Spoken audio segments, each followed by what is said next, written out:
Rabbi Israël Podol. Shalom, Uvracha, Boker Tov. Bonjour tout le monde. Heureux de vous retrouver quelques jours après Pessah. J'espère évidemment que nous avons chacun d'entre nous participé à un Seder merveilleux et que les journées de Hol Amoued continuent. Nous sommes toujours dans la mouvance des festivités, de la fête de Pessah, puisque nous sommes dans cette fête qui dure naturellement 7 jours. Eh bien, c'est un moment, comme je le dis toujours, c'est un plaisir de vous retrouver pour partager quelques halachot, quelques lois, quelques enseignements, afin de mieux nous appliquer dans la pratique et la compréhension de la Torah. Eh bien, ce jour, nous allons essayer d'explorer un élément ou alors une notion qui se retrouve dans la fête de Pessah, c'est-à-dire à partir de la fête de Pessah, du deuxième jour, nous essayons de voir, ou alors de mettre en pratique ce que la Torah appelle le conte du Homer. Et on va voir à partir de là pourquoi observer le Homer, quels sont les secrets qui sont liés derrière le Homer. Eh bien, il faut comprendre que dans sa définition basique, il faut d'abord que nous sachions que le conte du Homer est une période de 49 jours entre Pessah et Shavuot. Et ça veut dire quoi? À partir du premier jour du Pessah, le deuxième, on commence à compter le conte du Homer. Et c'est un moment où les Israélites, ou les Juifs, ou les Bantous israélites, comptent chaque jour pour se préparer à la réception de la Torah. Pardon. Le secret du Homer réside dans la possibilité, à partir de là, la possibilité de croissance spirituelle et du développement personnel qu'il offre. Parce qu'il faut qu'on le sache. Pourquoi est-ce que nous comptons ce Homer? Après vous avoir célébré un Seder majestueux, on nous demande également, à partir du deuxième jour de Pessah, à compter le Homer. Et comme je l'ai dit au début, on comprendra la raison pour laquelle il faut compter le Homer. Pardon. Le conte du Homer est une période pour se purifier,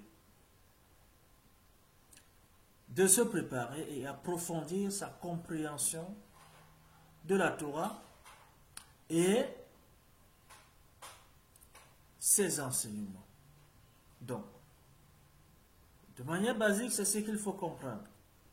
Que le conte du Homer, il nous permet, parce que dans cette période, on doit se préparer à recevoir la Torah. Et il faut se purifier pendant cette période. Il faut se préparer.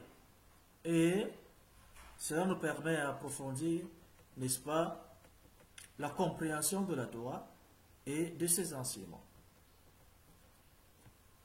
On verra également que le conte du Homer est lié à la croissance spirituelle et au développement personnel.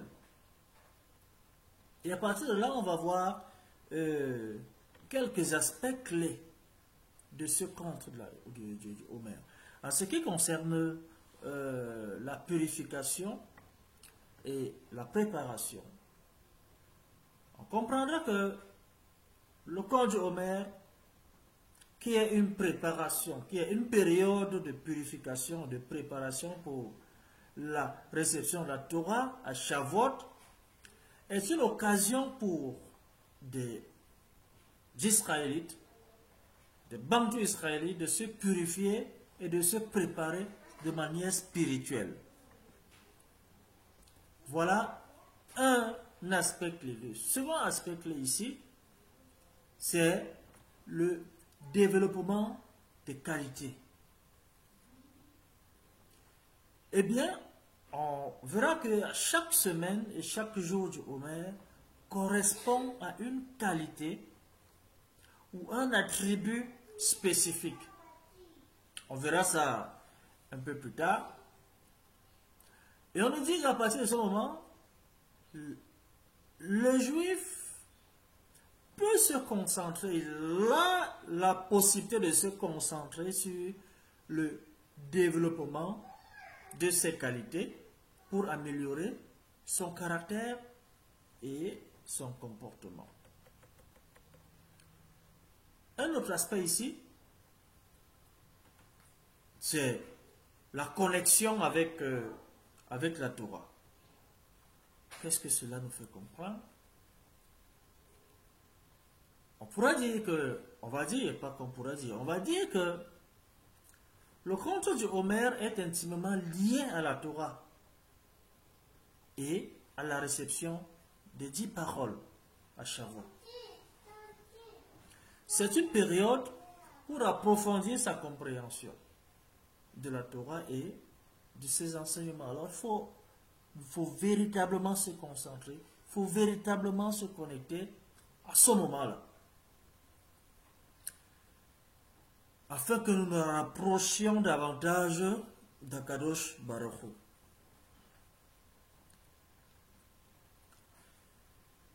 Il y a un autre aspect qui vaut, n'est-ce pas,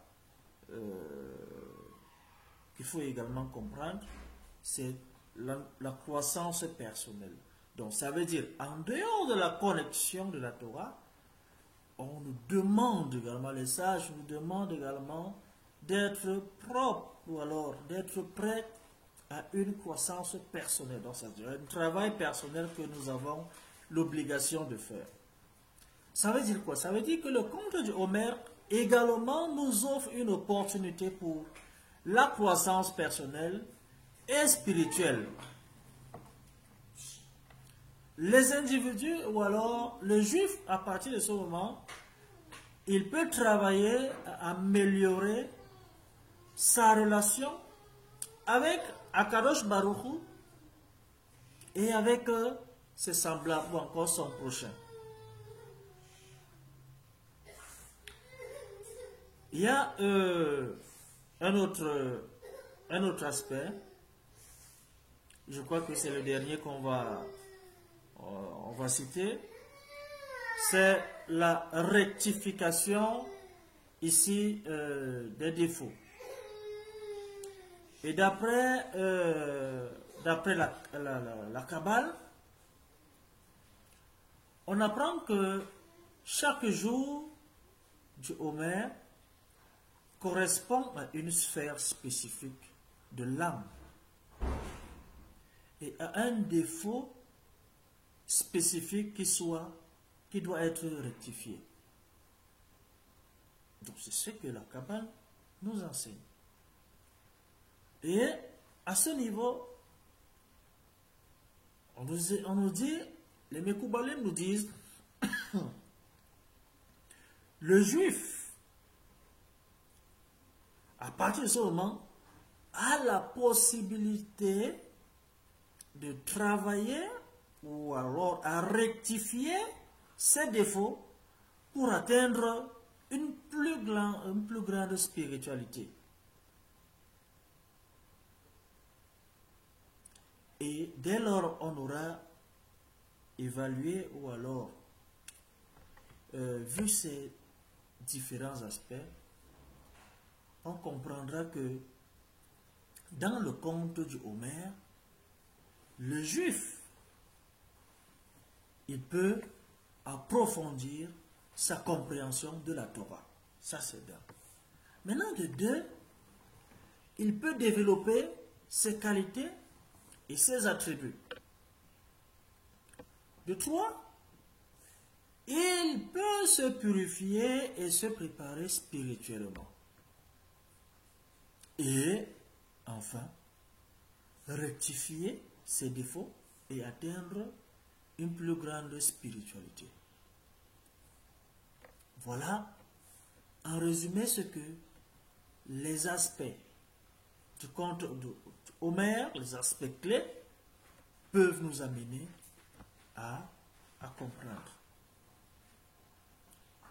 Alors, je parlais de secrets du secret ou des secrets du Homère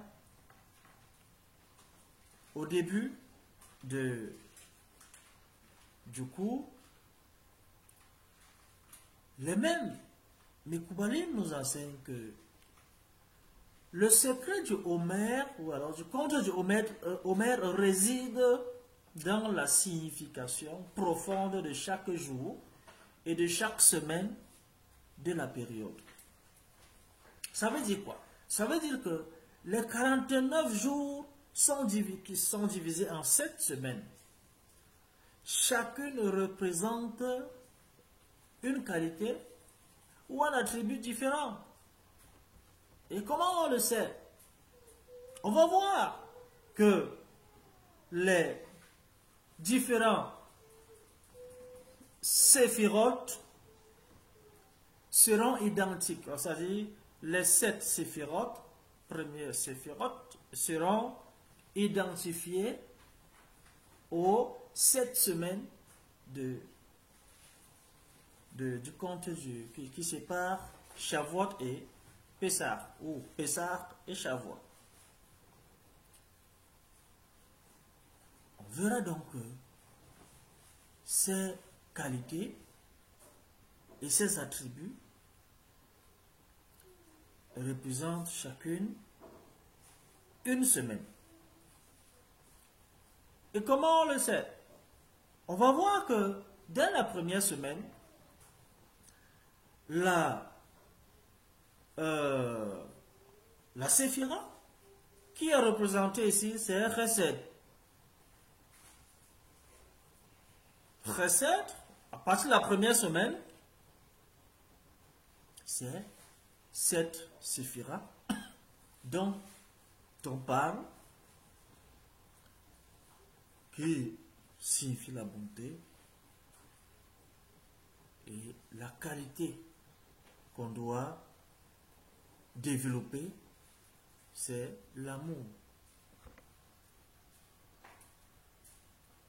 On doit comprendre qu'avec Chesed, c'est l'amour qui est au-dessus de tous. On doit travailler sur l'amour. L'amour d'Hachem, l'amour du prochain, l'amour du Shabbat, l'amour des lois, l'attachement aux lois, à la route et tout le reste. C'est la première semaine. La deuxième semaine, il y a la séphira Gevura, force, rigueur. Et on nous dit, la qualité qu'on doit travailler ici, c'est la discipline. Avec Gevura, c'est la discipline. Là, nous sommes au niveau de la deuxième semaine. Maintenant, la troisième semaine, on nous dit la séphira qui intervient, ou alors qui correspond à la troisième semaine du conte de Homère, c'est Tiferet,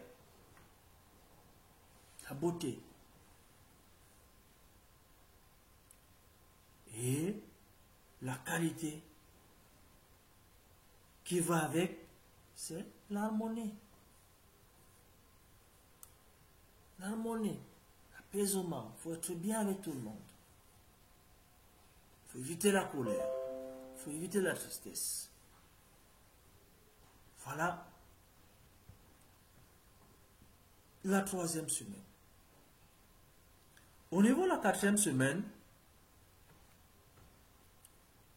nous avons la Séphira Nethyar. Victoire. On doit se considérer comme étant victorieux en toutes choses. En toutes choses. Et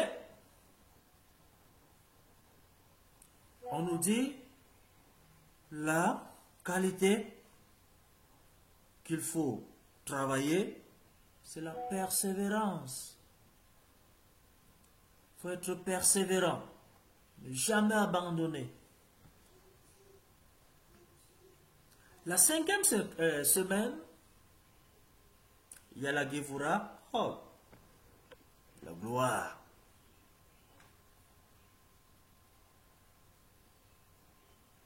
Et la qualité, bien évidemment, qui va avec, c'est la reconnaissance.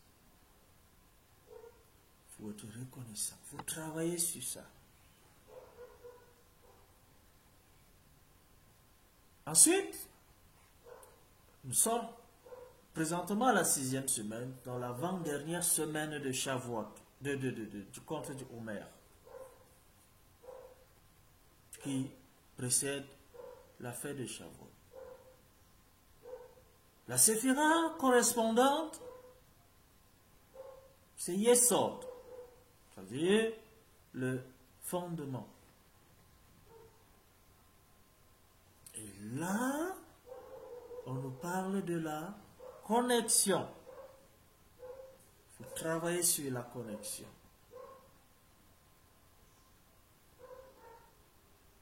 Et enfin, la 7e semaine. La 7e semaine correspond à la Séphira Malchut.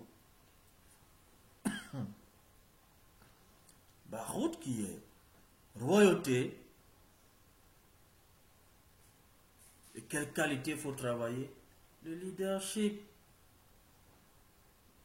qui est sur plusieurs aspects. Il faut travailler dessus. Et lorsqu'on atteint ce niveau, sachons une chose, c'est que Shavuot va se passer dans de meilleures conditions. Voilà une meilleure préparation de Shavuot pendant le conte du Homer. Sachons qu'à chaque semaine, il y a un élément qui intervient dans notre vie. Une séphira qui correspond à une qualité. En travaillant cela, on verra. Et il est également à noter que chaque jour de la semaine correspond à une combinaison spécifique de ces qualités. Et c'est ça qui permet aux individus de se concentrer sur leur développement personnel et individuel. On comprend donc qu'à partir de ce moment, le conte du Homer est une opportunité pour nous.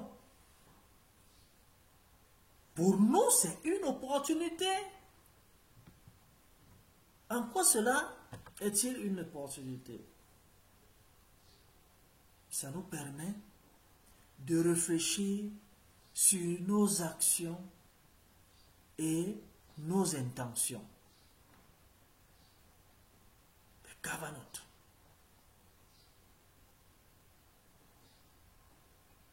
Midot, le Kavanot. Autre chose, l'opportunité également, c'est sur le développement de nos qualités et les attributs dont on parlait des séphirotes tout à l'heure. Et enfin, se rapprocher de Dieu et de nos semblables ou de la communauté. Ces trois éléments, lorsqu'on s'éloigne d'eux, sachons une chose, on est carrément loin de Shavuot. Nous n'aurons pas la possibilité à mieux célébrer la fête de Shavuot. Et sachons que chaque jour qui passe, il faut respecter le compte du Homer. Parce qu'en comptant le Homer, le juif, il a la possibilité de cultiver une plus grande conscience de soi et avoir une place dans le monde, travailler enfin à devenir une meilleure version de lui-même. Baruch Adonai, Leolam, Amen ve Amen.